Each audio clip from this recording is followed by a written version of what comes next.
episode is brought to you by Granicus, empowering a modern digital government. Welcome to another episode of Black Tech Talent Discussions, aka BTT Discussions. This is a very special episode because this is the first episode we've done after receiving the Inclusive Evolution Award from Twin City Startup Week and Tech.mn. So we're very excited to have received that. And along with that, we have a very special guest, Shantell Thomas. She's from Lenovo. Previously, she was a channel marketing manager, and now she's just been promoted to another position that I'll let you tell us about. But I'm pretty excited because this is the first discussion we've had with somebody that's in your position and on your journey. So why don't you go ahead and introduce yourself and just talk about this new promotion you just got. Oh, yeah. Thank you so much, Mike, for inviting me. I appreciate it. So, yes, I actually spend my day job for the last 20 plus years as a marketer. And very recently, I've been able to pivot what was work that I was doing on a volunteer basis into a real job. And so now I'm a diversity and inclusion partner at Lenovo. So I spend my days really doing this work now. And where it was before, I spent my nights doing this work. So I'm really excited about actually being able to do it in a more robust way, being aligned with a company like Lenovo and doing that. It's pretty exciting.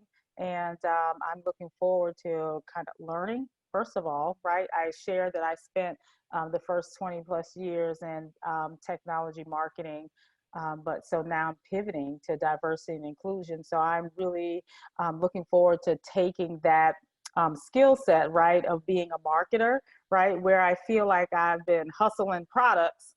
I'm going to turn that into, really doing the work of, getting to our employees, working through our employees to really do the work of diversity and inclusion. So it's a change for me, right? But where I feel like I was, promoting products before, now I'm promoting people.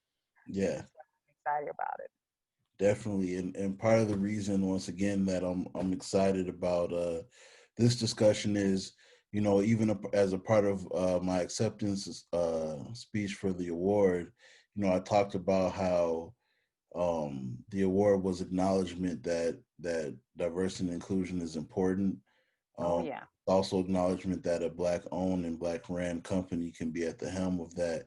So having a Black woman at the helm of diversity and inclusion is big because a lot of times that's not the case, and I know that from working with a lot of our corporate clientele. So congratulations again on the promotion, and it's something that you've been doing for a while where you have Hmm. people being put in these positions, and it's not something they've been doing for a long time, right?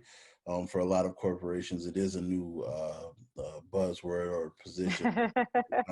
Oh, So well, I'm I excited. will say, oh, yeah, I'm sorry, Mike. I will say, lucky for me, I joined a team that actually has been committed to this, right? So we are led by a chief diversity officer that is a Black woman. And, we are some folks that all report into her from various kind of, I'll say, dimensions of diversity, right? We represent a lot of different things. And so I'm the newest cast member on the team. And probably the one that I'll also say that has the one that's actually coming into it from a very different perspective. So it's not HR that I'm looking at it through. I'm really looking at it from a very practical sense, right? In marketing, we always, like, what is our output? So we're putting forth this effort, but what's the output that's going to get us closer to our key performance indicators, right? So that's a very kind of marketing mind that I have not turned off. And so I'm looking at the work that I'm doing the same way, right? So I might be doing or delivering a program or training or having conversations with leadership, but I'm looking at it from the perspective of, well, what's our output? How are we going to meet our key performance indicators, right? So our KPIs. So it's a very, taking that marketing lens and putting it now on the work that we're doing in diversity. Definitely. That's awesome. That's a great Yeah. perspective. So tell us a little bit about what your introduction to tech was, as far as seeing it as a possibility for a career industry to be in, and then kind of how you got to where you are now. Oh, for sure. So, Minneapolis, folks, is not my home. Like, like I'm actually in Durham, North Carolina, and where I live, it's close. It's inside of the Research Triangle Park, and it's known as the East Coast Silicon Valley. So, a lot of the employers here just happen to be, tech employers. So, if you want to go with a global multinational company, like a big player. Here in Research Triangle Park, a lot of those are technology companies, right? Technology, pharma, et cetera. So in my backyard, we've got, IBM, we have Nortel, like where I work, Lenovo, right? So we have some, when we look down the list of Fortune 500 in the where I live, a lot of them are there. Mm, So, I'll tell you that this was not by design, right? When I started in 1997 or so, this was not like it is now. Like, tech is an industry that people are bustling and trying to get into. It really was that it was a landscape that a lot of the companies that were driving the business and had the positions just happened to be tech. So for me, it was not by design. I did not set out to get into technology, but my first real job happened to be in technology. My first real job was at IBM. And so I actually just benefited from, I really feel like, location, because when I got out of school, I was just trying to find a job. And it really would be a plus if I found a job in marketing, since it was my heart, right? So I would definitely say that I started in tech and I stayed in tech, but it was totally not by design. And I love it because I found my footing in it. I had really wonderful people that I became aligned with, that were helping push me through those roles in marketing and technology. definitely, definitely. That's awesome.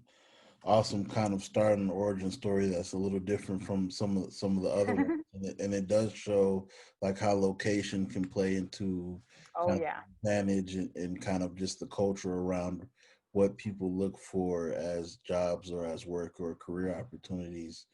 So Hmm. did you so everybody's got a different like entry point. So tell us a little bit about prior to that, did you go to college? Like how Hmm. internships? How did that look like? Yeah, all of the above, right? When I went to college, I went to an HBCU, very popular in the South, right? The historically Black colleges are very popular here. I came to North Carolina. I'm actually from South Carolina, so I didn't take that long of a jump, but I'm from South Carolina, came to North Carolina to go to school at St. Augustine's University, which is one of, I think it's 107 HBCUs across the United States. And I went to a small liberal arts school, we call it St. Aug. The government name is St. Augustine's University, but we call it St. Aug. I started at St. Aug in 1990, and I actually came. I'm in love with Oprah Winfrey. I always have been, right? I was going to be the next broadcast journalist. So I actually came to St. Aug because they have a very good communications program, and actually at the time had a radio station and everything. And so I came because I wanted to be a broadcast journalist. And so I did my first internship, I think it might have been my sophomore year, the summer of my sophomore year. I did my first internship at the local ABC affiliate here. And it was actually right after that summer. my junior year, I took my first marketing class, and it changed the game. I was like, oh my God, I think this is where I'm supposed to be, right? Not broadcast journalism, but I think I'm supposed to be in marketing. And so I have very good professors. The one that is my favorite, right? She is still my friend today. She actually, after she left St. Aug, I think she went on to NASA, but she's still she really became a family friend, which is something that happens at HBCUs a lot of times. My husband and I met at an HBC at St. Aug. Our professor married us, and a lot of the people sitting in the audience were our professors. And so that marketing professor was one of them that was sitting in the audience. And it was after having taken her class in marketing, I said, I got to figure out how to make this happen. And so I scrapped that whole idea of being a broadcast journalist, and learned that I could take my communications degree and augment it with, so I spent my junior and senior year taking classes in the business department because, I was guided and said that, oh, no worries. You just can still stay on the communication track, get the communications degree, but, augment it with a lot of business and marketing classes and advertising. And that's what I did. So I spent my junior and senior year out of the fog of being a broadcast journalist, and then deciding to actually be, a marketer. And so when the marketing communications is usually the type of job. So like back in the days, when I used to look in the newspaper, see how old that is? Used to look in the newspaper, not go online, but look in the newspaper and see, what were the jobs that were being offered. And it really is the category of marketing communications that I was able to lift that communications degree and be able to apply for. And so you have to be a strong writer, right? I was doing that anyway because broadcast journalism prepares you to literally write on air content, right? So it was a very easy lift. So I started out, my first real job in marketing was at IBM as an integrated marketing communications specialist. That was a word back in the day. They used to call them IMC specialists. And I was a large enterprise marketing manager, driving the launching of products. And so just so happened, right? The first real product that I drove the launch for was a technology product, and it's one that people are very familiar with. So I can't. This is so bad that I can't remember the name of the product that I launched. This is my first product, and I had a conversation with my son the other day, who's a help desk analyst, and he was talking about how he was using this particular product. And I told him, I was like, son, I was the marketing manager launching that product. And he was like, no way, mom. So I'm going to tell you what it is. Do you know, like when you call the help desk and they tell you, oh, well, let me just patch into your computer and you give me control and I can do it for you. Mm-hmm. That technology was Okay. my that was the first product that I ever had my name on having launched at Nice. IBM. Yeah.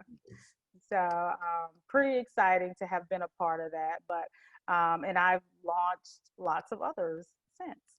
That's so awesome. Mm-hmm. So one thing you just mentioned is your son now getting into tech. So Mm-hmm. that's something that we, at Black Tech Talent, like we're preaching heavy is that, there's so many positions open, there's so many different fields within it, whether it's, help desk, whether it's being an actual developer, whether it's the sales and marketing, diversity and inclusion, there's all these Yeah. different fields within technology. So, we preach that, it's a great opportunity for Black people to be a part of, financially, also Mm-hmm. just because that's it's the future, that's the way all the information and data is generated. And so as a people, it can definitely help us come together and better understand how a lot of things are working in different fields just by more of us being in it. So, how, Yeah. important is it from your perspective for us to be able to have, an industry like this where we can make it generational, just like other industries have become generational, where the parents are in a field and then the children are in a field or in a like field, and you're Mm-hmm. experiencing that in real time. So, like, kind of what's that feel like? How important is it? And then kind of were those conversations you feel like you had with your son that piqued his interest into getting into it? Oh, definitely. I'll tell you that I think tech for us is really the new frontier that government was for our parents, our grandparents. Do you you probably remember, right? Most people's parents worked for the government. I can remember, right? So you had that good government job. Mhm. See, Get I'm from, it. I'm from the country, right? So you had that good government job. That was, and the reason why is because it was really the first entree for us for, non-blue collar jobs in a lot of ways, but it was also the frontier that let us in. The government jobs, because it was mandated, right? You had to diversify. It was affirmative action that pushed our grandparents most likely into those roles. And so I think that we're on the cusp because technology companies are the ones that are driving the majority of the revenue. We're doing the same push again, not that good government job, but that good kind of technology job, right? And so I'll tell you that as I raise my kids, I have a 24-year-old, a 23-year-old, and a 12-year-old. And so all of them have some kind of capacity or orientation to technology that started early for them. So I have my oldest son. He's a software developer. And I probably shouldn't tell his business, but he's a software developer at a Fortune 500 company. I have my middle son. He is a help desk analyst, and he just got through being an Apple genius. So I can tell his business because he doesn't work there anymore. But now he's doing that, that same work. And then my baby, he's 12. He's totally into being a YouTuber. So that's, but to some degree, right? They're all kind of have found their work, their daily work, right, inside of it. And I almost feel like for me and my husband, right, it was always just kind of regular.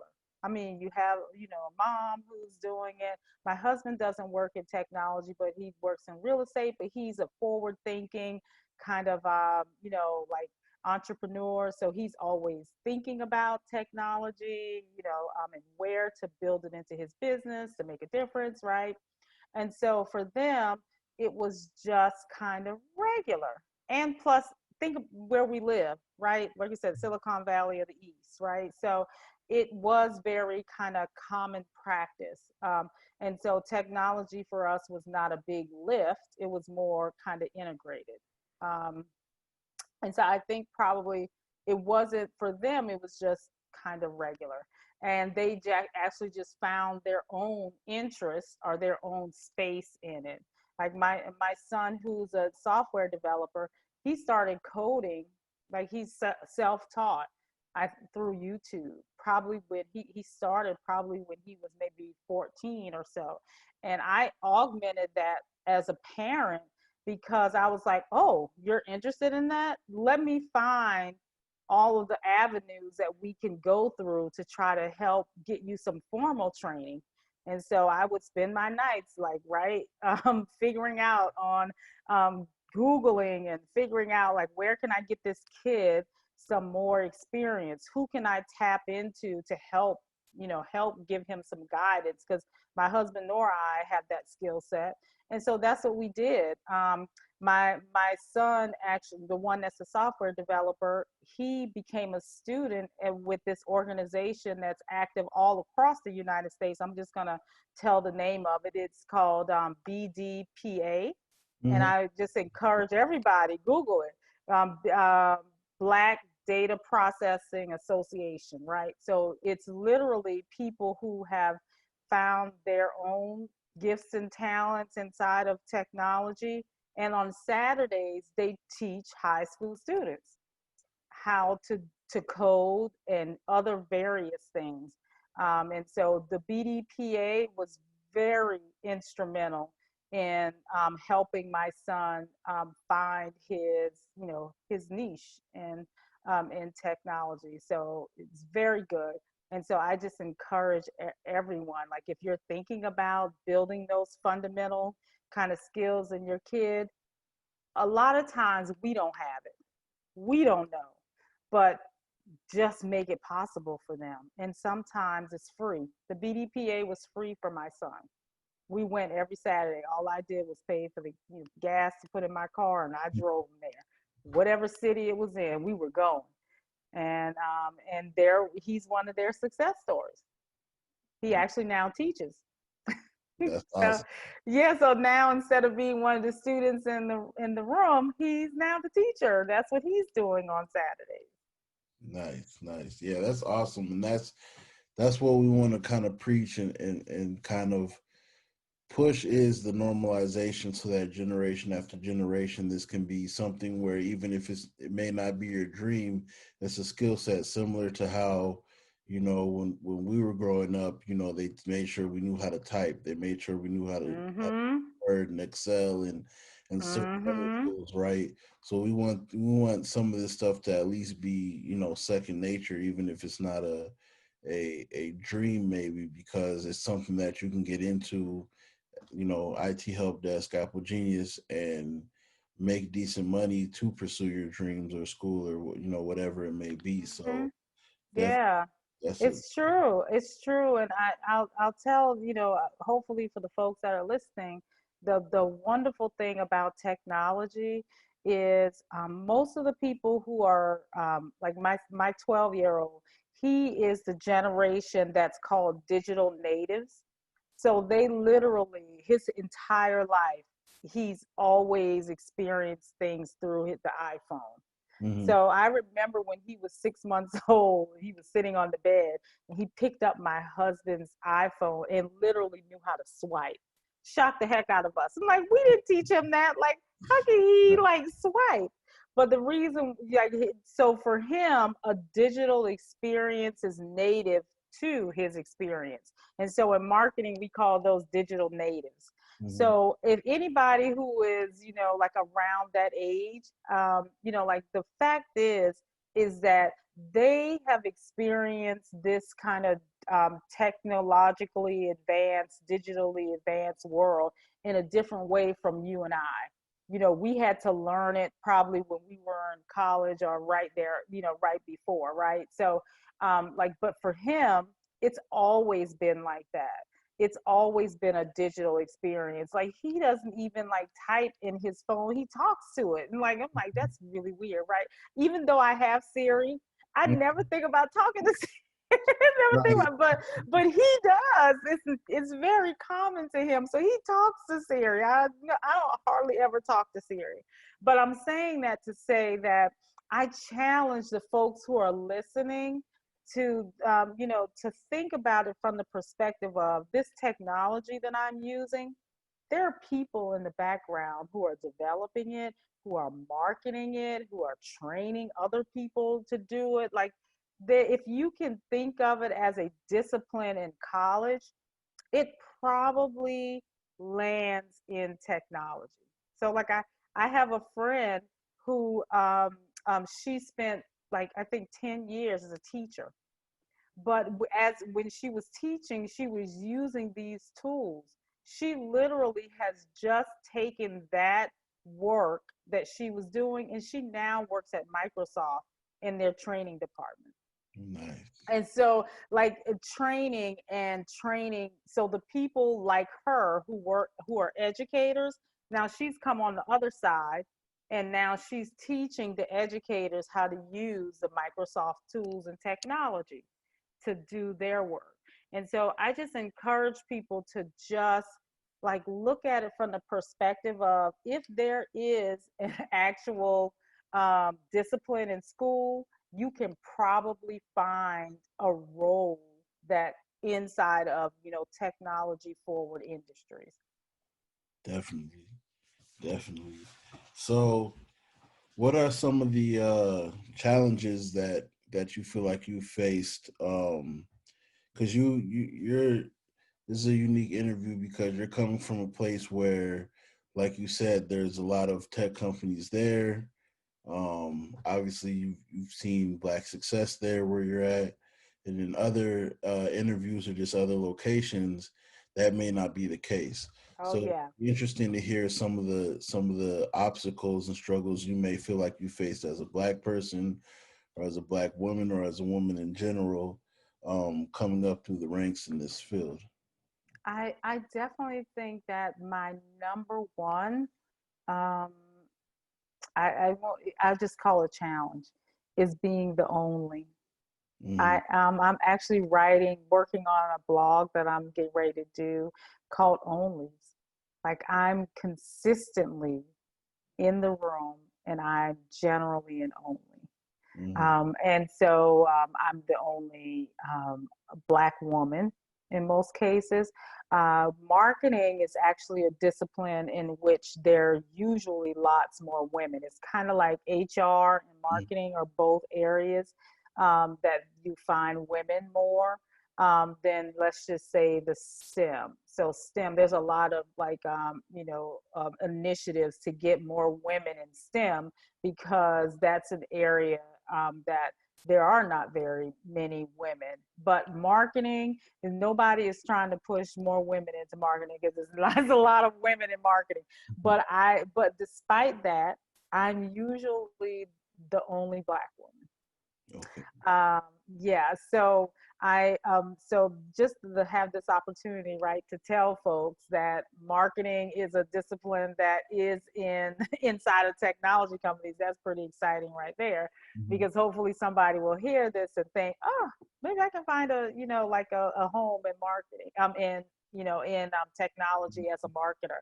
But I think that being an only means that I'm very sensitive about what I say and do in a very practical manner, because I'm an only. That means that I got my foot at the back of the door trying to hold it open all the time, right? So, so that means that I a lot of times I have to be very graceful about what I do and say, because I don't when you're an only, people start to use your identity to definitely inform what people who look like you could be.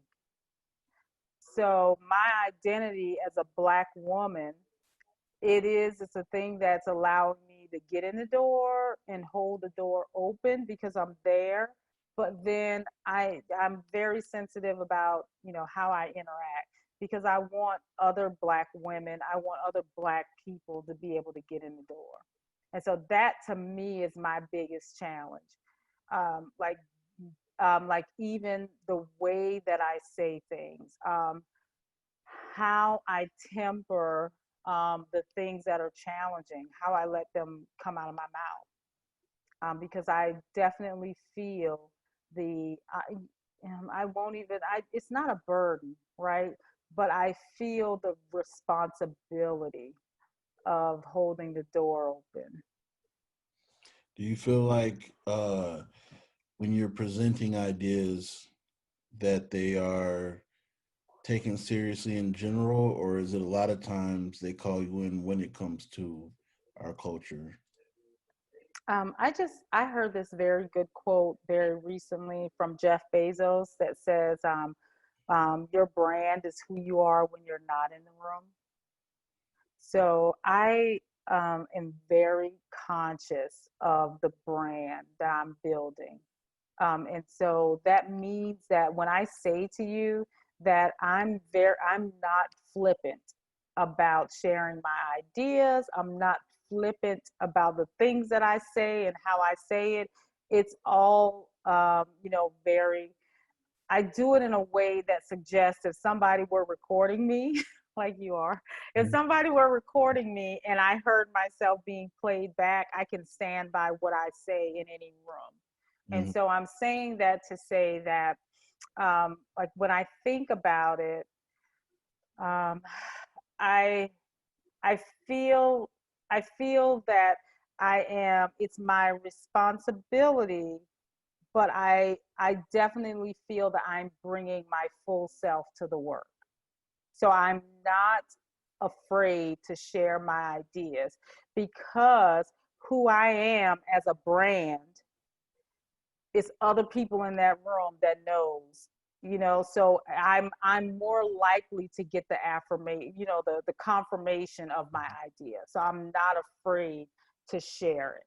I'm not afraid to debunk what other people may be saying in the room, even if they're higher than me, higher level than me, because I'm very conscious about something. There's something going around, and I do several talks on it called inclusive communication. I act as if in the I'm because I'm from the South, so this is the Bible Belt. So I'm just gonna tell y'all folks who ain't. But there is biblically there is the idea that you do it for the least of these, and so I constantly have in my mind like the people who are may be underrepresented in this moment. These are the people that I am thinking about or rooting for, and I use the language that suggests that I want to be inclusive.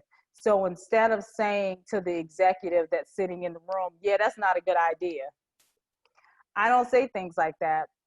I say things like, like if you believe wholeheartedly in that, can you kind of run it through and make me see your idea from this moment to the end point? Like that's how you move discussions, that's how you push things in a very inclusive way. So instead of saying to people you're wrong or you don't know what you're talking about, you challenge them in a way that says that I want you to be included, because otherwise people are defensive and then they don't want to contribute, they don't want to bring their full selves. And so I try to purposely do that. I try to purposely create the environment that allows things that happen like that for myself and for others. And so I'm no longer afraid to contribute or afraid of my ideas being expressed in rooms in which I'm an only.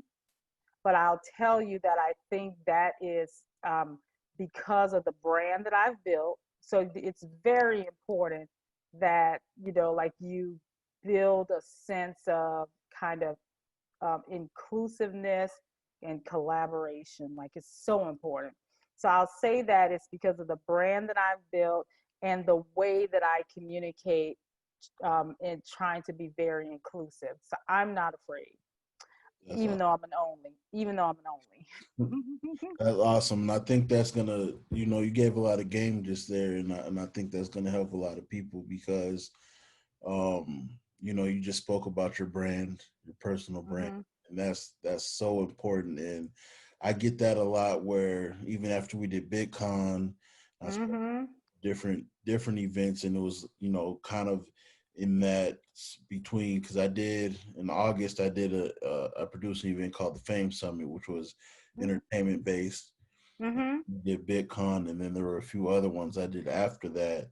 And so I had met some people when I was walking to my car that had participated in a few of these things, and they were like, man, like some of the stuff you said was amazing, and like how do you be yourself when you're talking to these major corporations, or when you're going into meetings, you dress how you want to dress, you speak how you want to speak. And like you said, it's that brand. Like for me, Mm-hmm. I make sure, like it's funny because like on Facebook, for instance, like I'll share memes that people consider to be wild, or we'll have fun conversations and stuff, and people a lot of times they see the more serious side, the business Mike, the entrepreneur Mike, the tech side Mike, And so they'll be like, some people go, oh, you shouldn't post that, you shouldn't share that. And I'm like, no, this is a different part of my brand. Yeah. And that Yeah. part of my brand is I'm not better than anybody else who finds anything else funny, right? Mhm. That part of my brand is also that I'm not perfect.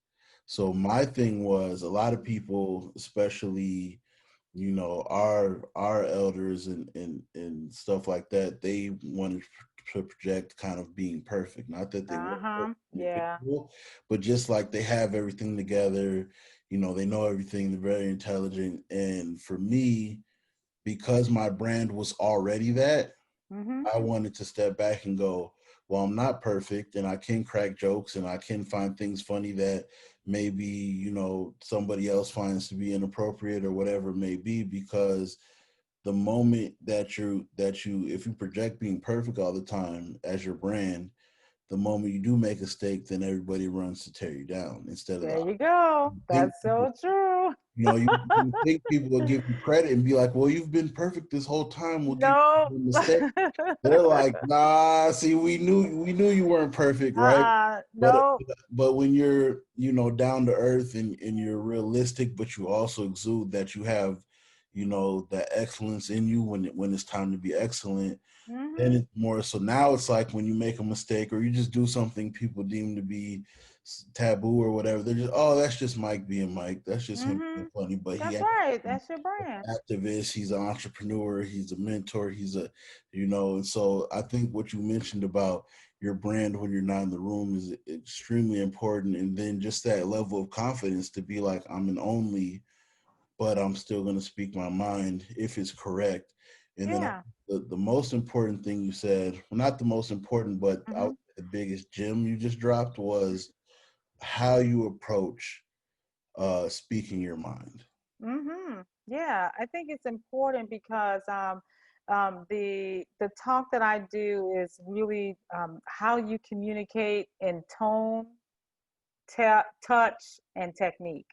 Mm-hmm. It's super important, right? It's that thing that allows that you allows you to lapse your voice into calmness. That's tone, and that's going to come off very different than the know-it-all tone. You know what the know-it-all tone Yeah. sounds like, yeah.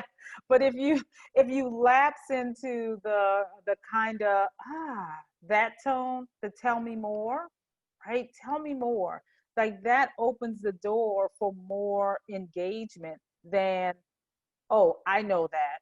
It's a different tone. And so there, when you have the opportunity to be able to be in a room and contribute, I think learning how to manage your tone, touch, and technique is just, it's really ideal for thinking about what outputs you're going to get. Yeah. So if you want people to be collaborative, you can't go into the room with your hands on your hip telling folks what to do. Right. Yeah, and I think it comes, like you talk about the generations before us, that perfection. And I think that this generation probably has learned a lot and has taught us a lot, because my kids and my husband, I say this all the time, they've taught me more than anyone ever has, right? Because it's the undressing that has, like, because women especially we are oriented to perfection. It's almost as if, that old adage, we love women love their sons but raise their daughters. I think that's how it goes. And so it's the idea that, we women are expected to perform at a different level very early on, right? Because I don't know why, but it's the idea that that happened in generations before us, and it was different the way that, parents, mothers raise sons versus daughters. And so I'll say that my kids have taught me the most, because I had to just always be comfortable not being perfect, because they pull your card. I mean, kids more than anybody will pull your card. And so I actually got comfortable in my imperfection very early on. And so it just became a part of my brands, right? it became a part of how I showed up. So I'm not going to ever be the one in the room saying I know everything. And that comes from just having been informed very early that there are going to be some things that you know implicitly, but there are going to be a lot of things that other people in the room know implicitly. So why not drive people to collaborate versus, trying to be the one who's egotistical in the room, trying to just tell everybody, I know what I'm talking about, I know what I'm doing. You don't know what you're doing. So I have, that is my brand. And I actually, that's one of the things that I'm very passionate about. And I deliver talks to, different audiences, talking about that, because I think it's so fundamental. Learning how to communicate in a way that you get the most out of people, and you drive their contributions. Definitely, that's extremely important. Yeah. So a question I have for you on that is, Mm-hmm. sometimes I'll find, even when I'm implementing some of those strategies, to make people feel comfortable, would also get done what I need done. Some, you'll have, every now and then you'll get an individual that doesn't work on, right? Oh yeah. um they'll they'll deflect, or they'll try to put it on you, or uh they'll mistake you knowing how to communicate, Mm-hmm. or the kindness for weakness Oh yeah. scenario, where they're not realizing, like, this person is being understanding and supportive of me, so that I can then get it together and do what I need to do, Drive. versus just Mm-hmm. thinking you're just always being nice, and you're not actually uh uh putting dropping the hammer and being like, we this is what it is, ABC, this is what we need to get done. So when you run into that, where you're doing that, and you're Mm-hmm. getting opinions, and you're asking them to elaborate, and you're being considerate of whatever they may be going through, and that's still not working, what's like one of your strategies then to deal with that? Is it just at that point just being extremely direct? Is it replacing them? Like, how do you handle that? Yeah, I'll tell you, communication is verbal and nonverbal, and a majority of it is nonverbal. And it is like you've heard those terms, kind of holding your own, right? You got to be able to hold your own. And I think a lot of that comes in, positioning. I bet that that this face looks very different from, Yes. right? This is what we're doing. And like the power, I've always taught my boys, you got to always evaluate where the power lies. And when the power lies with you, then you can offer up the final, right? This is what we're doing, right? So my tone, I'll tell you that nice is not always something I'm trying to achieve. I'm always trying to achieve connectedness, Yes. right? I want you to feel connected with what it is that I'm saying, doing, delivering, right? And if the power lies with me, I'm gonna, always be the one. My always strategy is to move people along to get to the end point. So that means that if you're going back and forth with very emotional inputs about what it is that we're discussing, because in the marketing field there's always a lot of creative things that are going on, so you're always putting forth things that may have a look and feel that you need people to provide input on. I think it's always very important to validate people's inputs. So that's a solid point. I really think that that could be something that we, like drive as we look at version 2 of this. Hmm. That's a complete sentence. You know what that meant? That meant that I honor what you said, and it ain't happening right Right. now. Exactly. So so it's always, and I'm telling you, it's the tone, touch, and technique. So the technique is, I just want you to know that I hear you. Right. We ain't doing this right now. Right. So I have to deliver this project by Tuesday at 3 o'clock, and that ain't one of the things that I. Right. It's not my concern at the moment. Not the priority. Yeah, so my main strategy, Mike, is to always move people towards the goal, Mm-hmm. because like every opportunity that you're in is not always the opportunity to share your emotion about things. And Mm-hmm. so I'm always very clear about that. I want to connect, and I want you to connect with whatever it is that I'm putting forward. But this may or may not be the medium and or the forum for you to share, all the things that went wrong last year when y'all tried to do Right. this. Exactly. Yeah. Yeah, but I think it's something to be said for hearing people, and honoring what it is that they're sharing. Because people like Oprah Winfrey says that her success lies mainly in three things: that she is able to help people, to share, to be their best selves with her, because she always wants them to know that she hears them, she sees them, and what they say matters to her.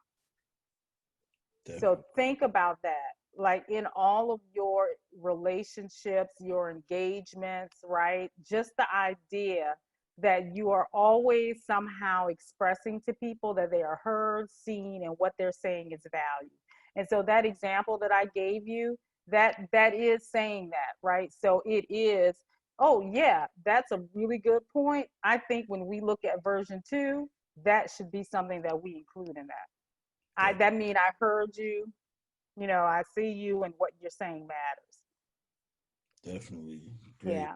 That's a great answer. And I think we got another 10 minutes because you got to jump. So, um, one thing I want to get into before you have to go is Hmm. natural hair. So I've done Ah. discussions with men that talked about natural hair, right? So one Ah. of our interviews, he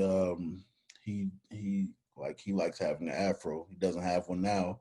Mhm. Feels like I don't want to say he necessarily feels like he can't because he's been there long enough, but he just knows what will come with that. Uh-huh. So he talked about it from that aspect of having an afro. We had another guy who we had a discussion with, and he talked about beards, black Mhm. people specifically having beards in the workplace. So now finally get to talk to a woman about actual hair in the workplace. So what's kind of been Ah. your experience, good or bad, and just like some of the things you've heard, in the press with people struggling with that. What's Mhm. your experience on that? Your take? I'll tell you that I feel like I'm a late adoptee to natural hair. So I'm rocking it now, but I'm a late adoptee. So I probably did it maybe about 3 years or so ago. But so my experience, and I've had short hair for got to be like maybe 12 years or something at this point. And so I'll tell you that when I went natural, the would it be accepted in the work world was never a thought for me, because I think I'm a late adoptee, right? Because there are women who had already Mhm. done that for me. They trailblazed. They had already stood in the halls of corporate America with their great hair just out. So, I for me it was just, this is what I'm. This is what I am. This is what I got. But what I will say that has happened in corporate America for me is the questions. So, what's very common, sometimes you might see me with my hair straightened. So, today is curly, and you might see it straightened. And for folks who not really, they haven't been in close quarters with Black folks, the questions are coming. And so, I've had questions for me, right? So, okay, how was your hair short yesterday and now it's long? Do you have a weave? It's like, no, I just straighten my hair. You straight that, so you mean to tell me that it was that short yesterday and now it's like down here? Like, yes. it's just straight. It's just straight, right? So just the same as, and I have to do the explanations just for parity, right? So just the same as sometimes maybe when you wash your hair, it might have some wave in it or curl or whatever. Mine has coils. And so that means that like it's the same for you. Yours has curls, mine has coils, but I do the same thing. You take a flat iron and straighten yours out. I take a flat iron and straighten mine out. And then next week I wash it and it looks like this again. Right. So I think like it's really this is the thing. I have a very kind of open way of engaging with people because I want them to see Black women as regular, just regular. Can we just be regular? We come into this job and we're contributing, and we just like you. I want to pay my mortgage and I want to raise my kids and I want to leave a little legacy here. That's it. That's all. Right. So, that being said, you probably want to do the same thing. So, but what happens is that we have always gotten messages and education that really has informed us, even though maybe we may not have been in in kind of in our lives, we may have not been close to non-Black, communities, but we have somehow gotten socialized into learning how non-Black communities work. Well, we have not been on that stage. So the movies, all of the kind of the TV, the magazines, we're not necessarily kind of, you know, just in the mainstream.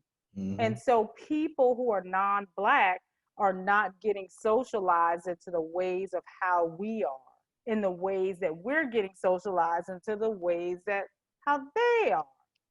And so I just generally, given that, and being an only in the room a lot of times, if somebody asks me, I'm going to tell them. I just am. I'm going to say, I'm going to go through that same explanation that I just said. It's just straightened like yours. That's all it is. It's no different, right? Because I'm trying to help always people to see there's a lot of sameness in us, right? And so stop othering me. Right. Stop othering me. And a way to do that is to just demystify. And I try to, like demystify as much as I can so that you can stop othering me. Because if I can get you to stop othering me, and you have the opportunity to make decisions, then you might let people in the door that I'm holding it for. Right? I got my big toe back there holding the door. Definitely. So and so I try to demystify. And so my hair is one of those things, right? That people ask me about. And I'll say that it's probably, like I said, I entered into it as a late adoptee, so I haven't had that hurdle, but I am getting questions. And what I commonly do is answer them. I answer them. I don't, again, using that inclusive communication technique, I don't make them kind of think that, why don't you know? I just accept that Black life is not in the mainstream.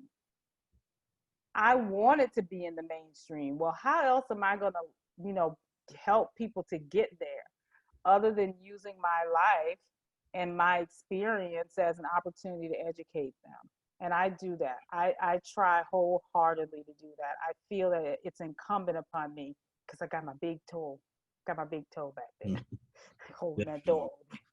Definitely. And that was a another good gem, because some people feel like, Black people feel like it's not our job to kind of educate white people or others on us or our culture or like some of our differences. And I think part of it for you is, I think, Mm-hmm. Part of it is you do have communication skills and marketing.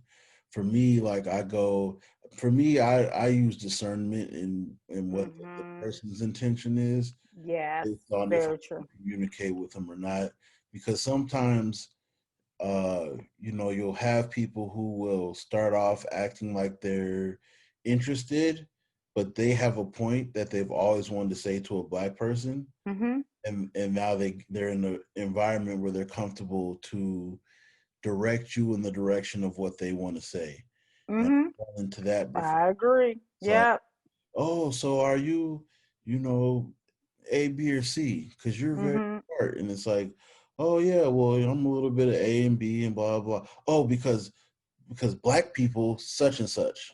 And Mm-hmm. like once they do that, you realize you wanted to say that this whole time, but you were trying to lead the conversation in a way where you can come from that angle, right? Mm-hmm. You'll have people. I was just in Miami and ended up meeting this guy.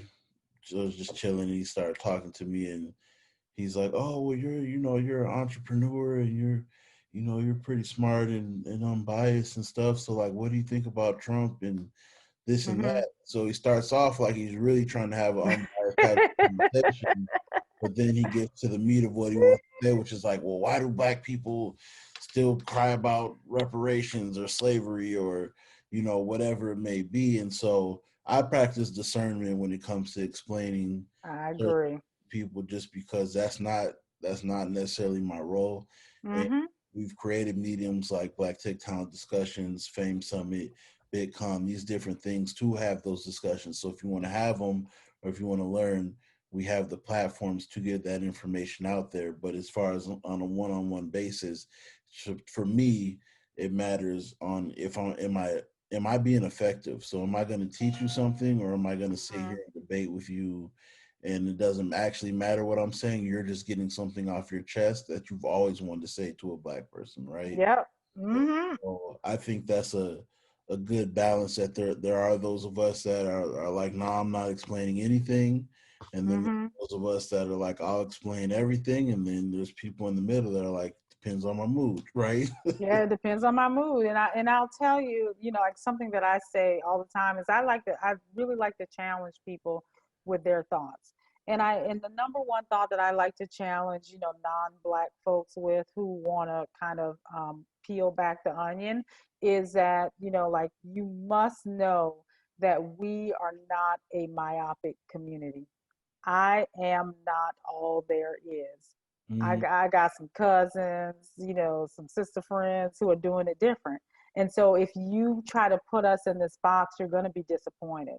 So, like because I am not the end all to be all, right? So you got to know that just as, other communities are very diverse and their representation and how they show up, you got to know we are too. And so the balance is going to come when you begin to understand that I am not, the president of the black people right. of America. Like, so because I don't believe that you are the president of the non-black people of America. So Right. you got to know, like I promise, like it's the challenge. It's almost always to challenge people's thinking. And so like when I often open the door to answering questions, but I also leave the door kind of open so that I drop something so that you can begin to think about the way that you think. Mm-hmm. Why is it that you believe that this is something that's a black issue, or why is it that you believe that X, right? So I think it's so important for all of us to really kind of open the door, because how else are we going to kind of shift? But you got to give them something. You got to leave them with something like a challenge. Like like if I meet cousin Buddy, that's non-white in Texas, I'm not gonna believe. I'm smart enough to believe that he is not representative of everything that your culture might be, and I want you to believe that about mine. Right. Yeah. Very important. Hmm. Important. So lastly, what are I like to ask people three pieces of advice for the next person that wants to kind of follow your path and get into tech or marketing or diversity Hmm. inclusion, what what are three pieces of advice you would give? I would tell them to be an ideas person. You can take that anywhere, any role, but marketing, since it's a creative discipline, you got to come with some ideas. People are always looking for the next new big thing, right? And they're always looking for a disruptor. And that lies inside of ideas, right? So you got to come with an idea always. So get your, you know, kind of get your skill set really solid in being a person who reads a lot, who is observing the world around you, because that type of stuff informs ideas. So be an idea person. That's number one.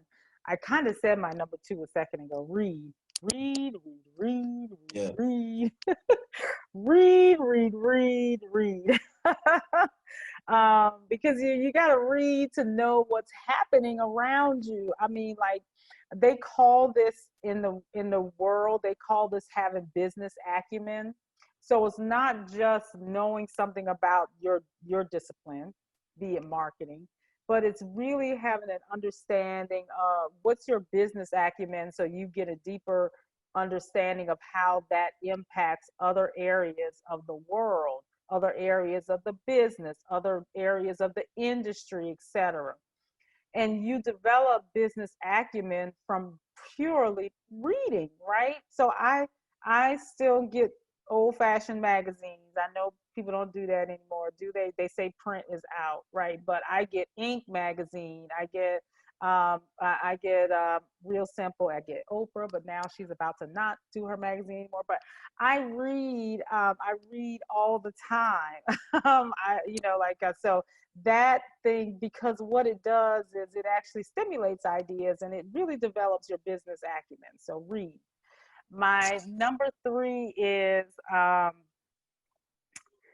be in be in concert with people who you aspire to be or want to do what they do. And by when I say be in concert, right, like follow them on the social media platforms. Read what they've written.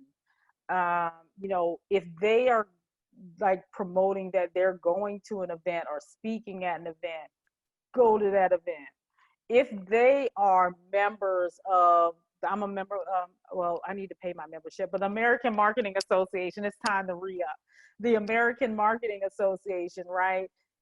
Pay to be a member of it. So, like, be in the circles that the people that you aspire to be like are in, right? So I think nowadays the beauty of social media has allowed us to see everybody's life in full, color now, if they're on some type of social media platform. And so it's a lot easier to do than it was in times past. But, like, do that. Bring some ideas, read, and be in concert with the people that you aspire to be like. those are awesome, awesome pieces of advice, and I'll definitely say reading is super important. I read a lot Mm-hmm. of books. I do a lot of research every single day. Mm-hmm. Reading Every day. is extremely important. And I will say, like, regarding like having ideas, um, be able to accept constructive criticism when it comes Oh to gosh, yes, Mike. what Look, I'm about to bow down to you for that one. For being a creative, because you gotta be you're able to accept that some people ain't gonna like your stuff. yeah. So you gotta learn how to do Sometimes it. it's just not a good. Sometimes it's an It's not idea. a It's not a good. good idea. It's not a good idea. You gotta So learn how to stick and move. You gotta be like, yeah, oh, all right, I got you. it's very Let important. me rethink that. But And but that goes back to what you were talking about being able to not know that you're not perfect. yeah, Right? I'm not perfect, which means that everything that I say ain't perfect. And so, like, having it, being able to be vulnerable enough to to move in those ways that say, all right, I'm gonna go back to the drawing board. That's a real thing. Yeah. I done been back to the drawing board Oh yeah. a lot of times. You're trying to come up with that good idea and just learn Yes. how to vet whether an idea is good or not Mhm. before you even present it. So, but I see a lot of people struggle with criticism. Mhm. For some it's on the ego side, Yeah. and for others it's on the opposite side of the spectrum where it's more of the not having confidence side, where it took a lot for them to even bring up their idea, and then it wasn't the greatest Yeah. of ideas, or maybe it was a good idea but irrelevant, or for version two, right? That's right. Because And so, version 2 is real. so yeah, so I would say, to our listeners, like, definitely bring great ideas to the table, learn how to vet those ideas and be able to accept criticism when you pitch your ideas. So Amen. That's yeah, all good. three of those are awesome. Well, thanks again for being on this Mhm. episode and dropping so many different gems, and I loved hearing your different lived experience coming from where you come from and just taking the journey and route you went on. So I appreciate you being on the show. Yeah, thank you for inviting me, Mike. I sincerely appreciate it. And I hope that your audience gets some good stuff from our engagement today. Definitely, I'm sure they will. And that's a wrap. Black Tech All Time right. discussion. Stay tuned for the next episodes. Peace.